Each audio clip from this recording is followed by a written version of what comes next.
as you hear this, I'm sure you see how your mom transitioned. I mean, this is really real for you. Yes. We got this academic thing going on, but it's very real, right? Yes, it is. And to have to watch a loved one, anyone, go through especially the first stages of dementia, it's you're first in denial. I was in denial that it was actually happening because I was used to seeing my mother one way, and to see her actually changed, it seems, from one personality to another it was pretty hard. So What were some of the signs, that you saw? Like, what was that moment where you said, whoa, this is different? my mom, she used to care for my grandmother every day. My grandmother, she had Parkinson's, so she was bedridden. She had a stroke. She was bedridden for a few years. And my mom would spend her time taking care of her, along with some of the family. She would not let the family help so much in taking care of my grandma. She wanted to be there 24-hour care. She was afraid my grandmother would have another stroke or something. So when my grandma passed, that had an effect on her even more so, where that was what she was used to doing, going there every day. She would still try to return after my grandma passed, and she started to forget. My grandmother was in the hospital when I had that whoa moment you're talking about.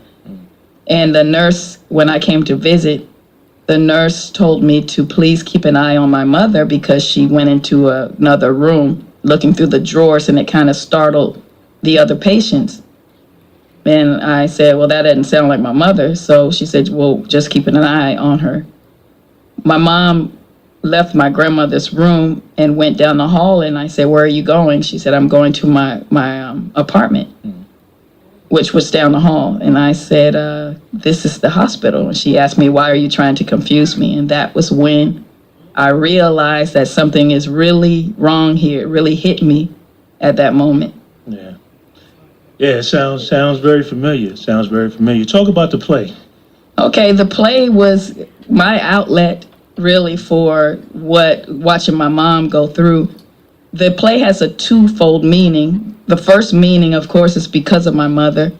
I actually dedicated one of the characters to her. His name is Mr. Jones in the play. He has the symptoms my mother exhibited in her in the beginning of the dementia. He would forget things, hide things, and accuse the other person of stealing from him. And he would wear match clothes, so he couldn't find his keys, but they were right there. Just different things. He would repeat himself, different signs, and I put them all in that character.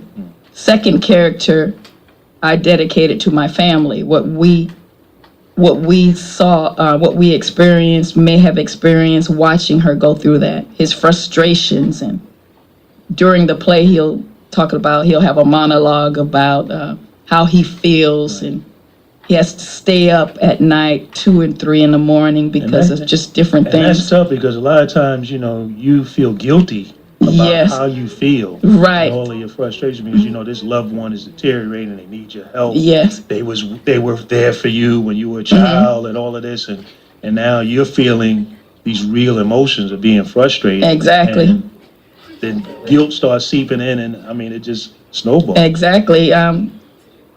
We used to, like, in the beginning, we didn't understand. So sometimes you find yourself snapping at her, and then I would say, I'm sorry.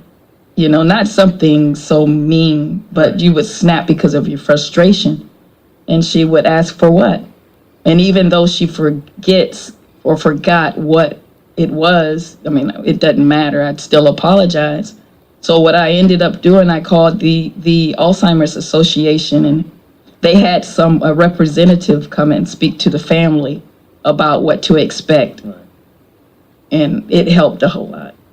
Yeah, and Dr. Ramsey, I mean, that kind of information is really, really important because there's a lot of misconceptions about what to expect or what is actually going on. What are some of the things that people often get confused about, like loved ones or I think because each person's case can be a little bit different, it's hard to say, a prescription for what the family should do. But I do think that organizations like Alzheimer's organization, there are support groups that exist to help families cope with, how to care for someone who's suffering with the disease. Because actually, they don't remember. And, I actually study Parkinson's as well. And the difference between the two is Parkinson's patients don't forget. They're able to, acknowledge that they're losing function. Alzheimer's patients don't really know what's going on. So really, it's the family that suffers more because they're having to deal with this. So definitely, I would reach out to the Alzheimer's organization and support groups to cope with dealing with care. Well, it's some benefits of forgetting, boy, because it kind of makes it easier to forgive too. Certain things.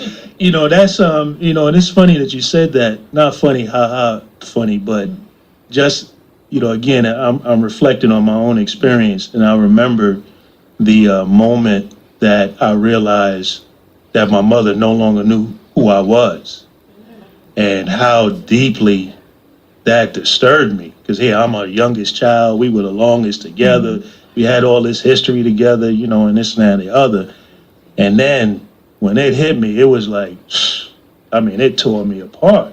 But then I began to realize, God has a way of bringing things to your remembrance and help you to understand certain things, is that she was in a nursing home.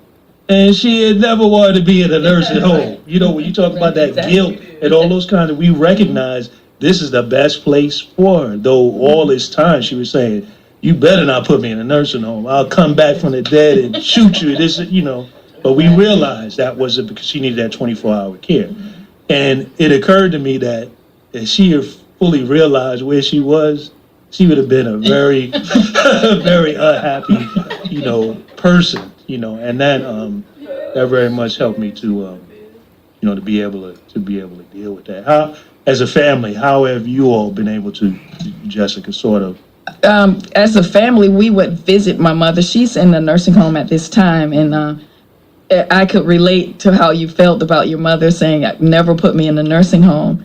We ended up having to put her there, even though my family, we would try to have her to stay with us, and it gotten right. See, and you try, and nobody understands somewhat. Well, why did you put your mother in a nursing home? There's no excuse to do that, but they don't understand the circumstances. Right. And I would say the same thing they would say if I wasn't if I weren't in the shoes that I am in now to understand that. But they're taking good care of her, but we make sure we go to visit her as much as we can. Absolutely. You have to do that now. Gotta be an advocate. You have to do that, yes. For your loved one when they're in that situation. Exactly. But yeah, I'm telling you, with my mom, she used to like to hang out, and she was a very active person. And it was a few times she was just out in the street, walking around in the street. It's like, hold on, wait a minute. Yeah, that's not my mom. Out in the street with your sharpened car, because she's thinking, she's like on automatic pilot. I get out, I go shopping, I go there, I go this and that, the other, and it's really tough to watch that, to know a person who's really active and love life and dancing and all this kind of stuff. Yes, my mother, she loved to sing. And I remember asking her years ago, before this happened, what did you want to do when you, for life? She said, I always wanted to be a singer. And she sang in a church. Now she sings. You might not be able to understand her, but she sings and she continues to hold on to that. That's one thing she holds on to. She can still hit them notes. She can still sing. She sings. I know, my mom did that as well. That's a beautiful thing. Dr. Ramsey,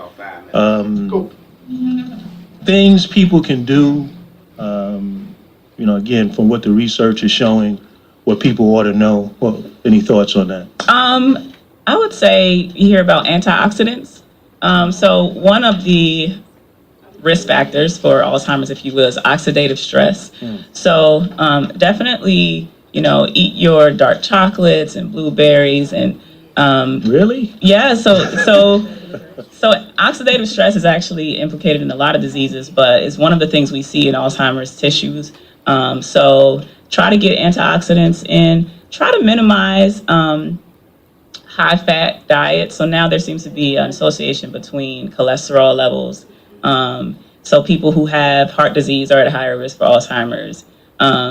Get sleep, minimize stress in your life.